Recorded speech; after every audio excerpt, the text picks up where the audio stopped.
नीतिवचन अध्याय 27।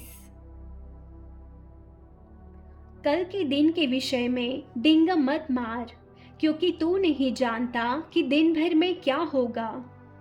तेरी प्रशंसा और लोग करे तो करे, परंतु तू आप न करना। दूसरा तुझे सराहे तो सराहे, परंतु तू अपनी सराहना न करना। पत्थर तो भारी है और बालू में बोझ है, परंतु मूढ़ का क्रोध उन दोनों से भारी है। क्रोध तो क्रूर और प्रकोप धारा के समान होता है, परंतु जब कोई जल उठता है तब कौन ठहर सकता है। खुली हुई डांट गुप्त प्रेम से उत्तम है। जो घाव मित्र के हाथ से लगे वह विश्वास योग्य है, परंतु बैरी अधिक चुंबन करता है। संतुष्ट होने पर मधु का छत्ता भी फीका लगता है, परंतु भूखे को सब कड़वी वस्तुएं भी मीठी जान पड़ती है। स्थान छोड़कर घूमने वाला मनुष्य उस चिड़िया के समान है जो घोंसला छोड़कर उड़ती फिरती है। जैसे तेल और सुगंध से, वैसे ही मित्र के हृदय की मनोहर सम्मति से मन आनंदित होता है। जो तेरा और तेरे पिता का भी मित्र हो, उसे न छोड़ना, और अपनी विपत्ति के दिन अपने भाई के घर न जाना। प्रेम करने वाला पड़ोसी दूर रहने वाले भाई से कहीं उत्तम है।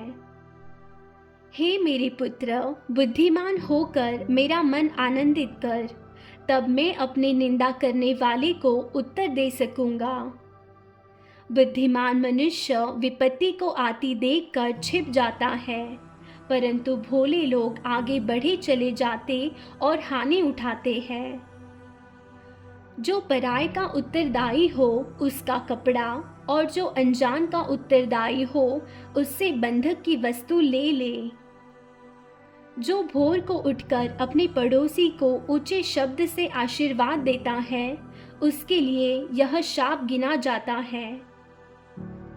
झड़ी के दिन पानी का लगातार टपकना और झगड़ालू पत्नी दोनों एक से है। जो उसको रोक रखे वह वायु को भी रोक रखेगा, और दाहिने हाथ से वह तेल पकड़ेगा। जैसे लोहा लोहे को चमका देता है, वैसे ही मनुष्य का मुख अपने मित्र की संगति से चमकदार हो जाता है। जो अंजीर के पेड़ की रक्षा करता है वह उसका फल खाता है। इसी रीति से जो अपने स्वामी की सेवा करता उसकी महिमा होती है। जैसे जल में मुख की परछाई मुख को प्रकट करती है, वैसे ही मनुष्य का मन मनुष्य को प्रकट करता है। जैसे अधोलोक और विनाश लोक, वैसे ही मनुष्य की आंखें भी तृप्त नहीं होती। जैसे चांदी के लिए कुठाली और सोने के लिए भट्टी है, वैसे ही मनुष्य के लिए उसकी प्रशंसा है। चाहे तो मूर्ख को अनाज के बीज ओखली में डालकर मुसल से कूटे, तो भी उसकी मूर्खता नहीं जाने की। अपनी भेड़ बकरियों की दशा भली भांति मन लगाकर जान ले, और अपने सब पशुओं के झुंडों की देखभाल उचित रीति से कर, क्योंकि संपत्ति सदा नहीं ठहरती, और क्या राज मुकुट पीढ़ी से पीढ़ी तक बना रहता है। जब कटी हुई घास उठा ली जाती और नई घास दिखाई देती, और पहाड़ों की हरियाली काटकर इकट्ठी की जाती है, तब भेड़ों के बच्चे तेरे वस्त्र के लिए होंगे, और बकरों के द्वारा खेत का मूल्य दिया जाएगा, और बकरियों का दूध इतना होगा कि तू अपने घराने समेत पेट भर के पिया करेगा, और तेरी दासियों का भी जीवन निर्वाह होता रहेगा।